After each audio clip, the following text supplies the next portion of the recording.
and great. How are you this morning, my students? I hope all of you are fine and full of spirit to follow the lesson today. Apakah anak-anak Miss tetap semangat? Sudah siap anak-anak? Pasti dong.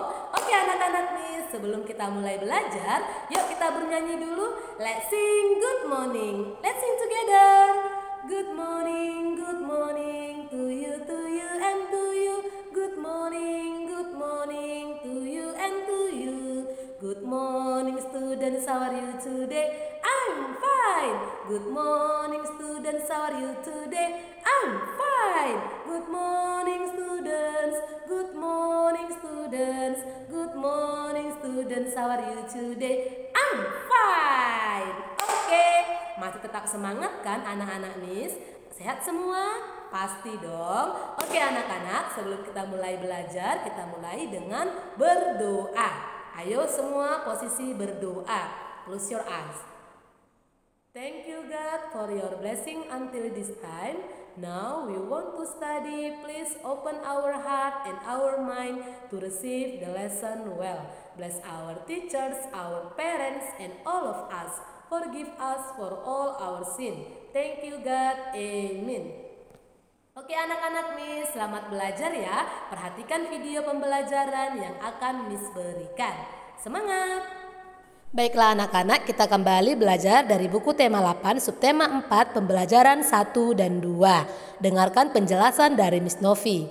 Udin dan teman-teman membaca sebuah dongeng. Mereka membaca kisah kera dan ayam. Dengarkan dongengnya yang akan Miss baca. Kisah kera dan ayam. Suatu hari, kera dan ayam berencana untuk berjalan-jalan ke hutan. Mereka berdua mendapat informasi kalau di hutan itu terdapat banyak pohon buah-buahan yang lezat. Mereka berdua memulai perjalanan sejak pagi, tapi tidak sebatang pohon buah pun yang mereka temui. Yang ada hanyalah pohon-pohon yang tinggi dan berdaun lebat. "Mungkin kita harus berjalan lebih jauh lagi," kata kera. Ayam hanya mengangguk setuju. Semakin lama, suasana hutan semakin gelap. Sinar matahari tidak mampu menembus rimbunnya pepohonan. Ayam mulai ketakutan. "Kera, kita tersesat. Bagaimana kalau kita pulang saja?" katanya. Kera pun kebingungan. "Mana jalan keluarnya? Mungkin ke arah sana?" saut kera. Mereka sibuk mencari jalan keluar, tapi semakin lama mereka berjalan, semakin jauh mereka masuk ke dalam hutan. Kera meminta maaf kepada ayam. Kera merasa bersalah karena telah mengajak ayam berjalan-jalan ke hutan. Padahal ia tidak tahu jalan keluar dari hutan. Ayam pun memaafkan kera. Akhirnya ayam dan kera bertemu dengan kepiting. Kepitinglah yang menunjukkan mereka jalan keluar dari hutan. Ayam dan kera pun selamat sampai ke rumah masing-masing. Demikianlah kisah kera dan ayam ya anak-anak. Sekarang mari kita jawab soal berikut. Apa isi cerita dongeng kisah kera dan ayam di atas? Isi cerita dongeng kisah kera dan ayam di atas adalah tentang kera dan ayam yang tersesat di dalam hutan. Soal nomor 2, mengapa kera dan ayam bisa tersesat anak-anak? Jawabannya, kera dan ayam bisa tersesat karena mereka tidak tahu jalan untuk keluar dari hutan. Selanjutnya soal ketiga, apa yang harus kita lakukan agar tidak tersesat ketika melakukan perjalanan anak-anak Miss? Yang harus kita lakukan agar kita tidak tersesat ketika melakukan perjalanan adalah mengetahui arah dan tujuan perjalanan kita. Jadi anak-anak juga harus seperti itu ya. Nah anak-anak sekarang kamu tahu, kamu harus mengetahui arah dan tujuan kamu dalam berjalan. Dengan demikian kamu akan selamat dalam perjalananmu. Kamu bisa melihat denah ya nak ya. Sekarang mari kita mengamati. Kembali kamu perhatikan teks dongeng kisah kera dan ayam tadi. Masih ingatkah anak-anak aturan penggunaan huruf kapital? Iya, huruf kapital itu kita gunakan di setiap awal kalimat. Dan juga huruf kapital kita gunakan pada huruf pertama petikan langsung.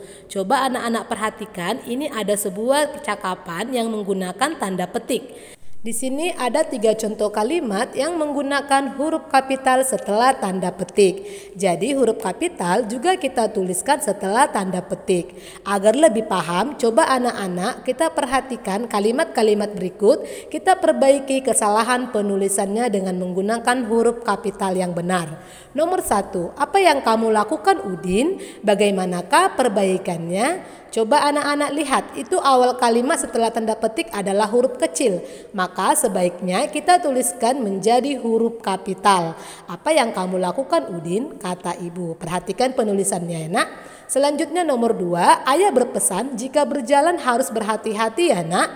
Nah, setelah tanda petik pada kalimat ini ditulis dengan huruf kecil, maka itu salah. Jadi bagaimana perbaikannya Miss? Coba perhatikan jawaban nomor 2. Selanjutnya nomor 3. Kamu harus memperhatikan keselamatan diri ya nak, kata ayah. Nah di sini juga masih menggunakan huruf kecil. Jadi untuk petikan pertama awal kalimatnya adalah huruf kapital. Jadi inilah perbaikan untuk soal nomor 3. Selanjutnya soal nomor 4. Pakai helm dengan baik ya nak, seru ayah. Nah di sini juga penulisannya masih salah karena pakai harus kita gunakan dengan huruf kapital karena dia di awal setelah tanda petik.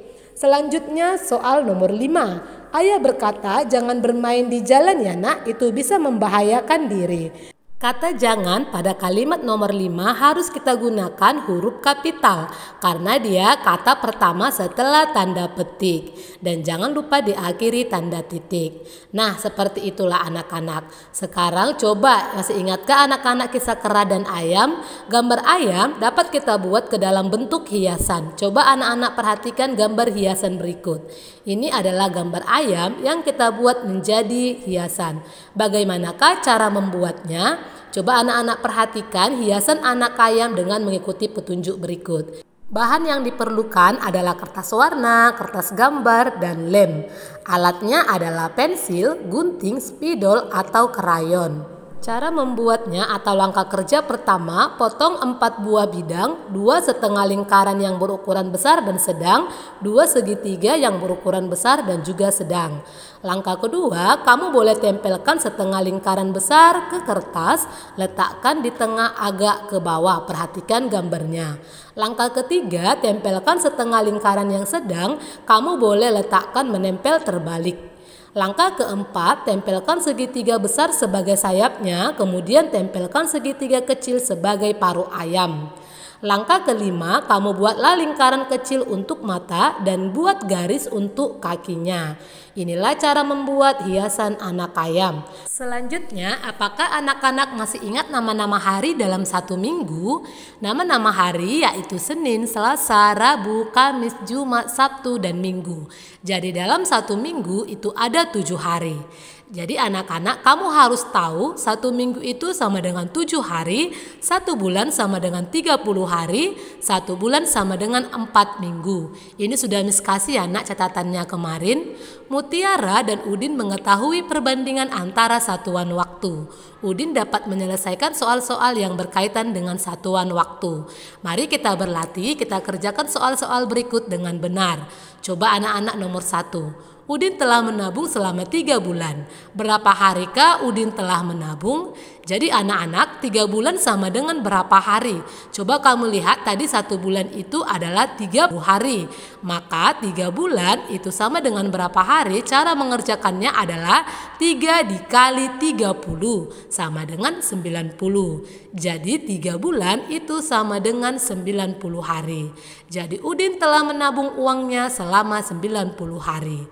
Selanjutnya soal nomor 2. Ayah pergi ke kota selama 2 bulan. Berapa harikah ayah pergi keluar kota? Nah, soalnya tadi dibilang 2 bulan sama dengan berapa hari? Maka 2 dikali 30. Karena 1 bulan itu 30 hari ya nak, sama dengan 60. Jadi ayah pergi keluar kota itu selama 60 hari.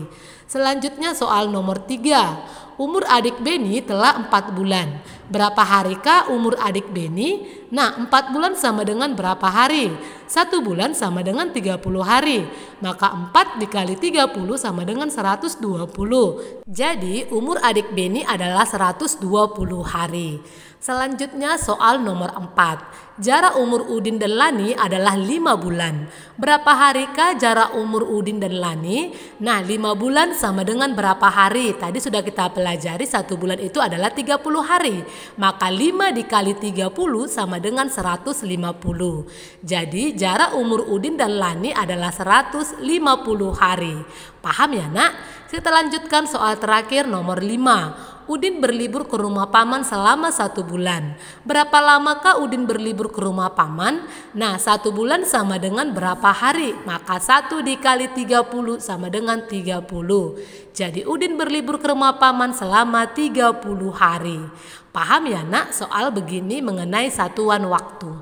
Kita lanjutkan ke pembelajaran kedua. Udin membaca sebuah cerita, ceritanya berjudul Pemuda Bersuling Ajaib. Coba teks yang berjudul Pemuda Bersuling Ajaib dibaca oleh anak-anak Miss sendiri di rumah. Miss kasih waktu 2 menit untuk membacanya. Dibaca ya nak.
Selanjutnya, mari kita jawab pertanyaan berikut.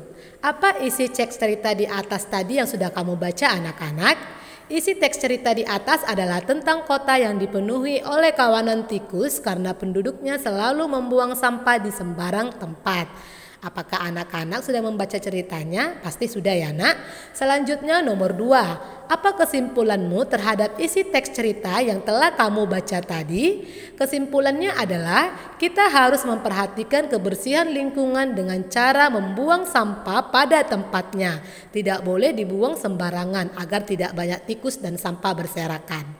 Kita lanjutkan, coba anak-anak amati gambar berikut dengan teliti. Manakah yang merupakan kegiatan menjaga kebersihan lingkungan sekitar? Mari kita beri tanda centang pada gambar yang sesuai. Coba anak-anak perhatikan, ini adalah gambar pertama. Gambar pertama tidak menunjukkan kegiatan membersihkan lingkungan sekitar, jadi tidak perlu kita berikan tanda centang. Selanjutnya gambar kedua, coba anak-anak perhatikan gambarnya. Kita beri tanda centang atau tidak anak-anak? Iya, kita beri tanda centang karena mereka sedang bersama-sama membersihkan lingkungan atau selokan.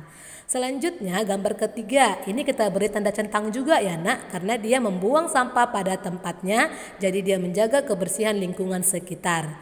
Gambar keempat, apakah menjaga kebersihan lingkungan? Tentu tidak, karena dia terjatuh akibat memijak sampah kulit pisang yang dibuang sembarangan. Jadi tidak kita berikan tanda centang. Nah, itulah dia kegiatan yang menjaga kebersihan lingkungan sekitar. Coba anak-anak amati, ini adalah gambar kegiatan gotong royong untuk membersihkan lingkungan sekitar.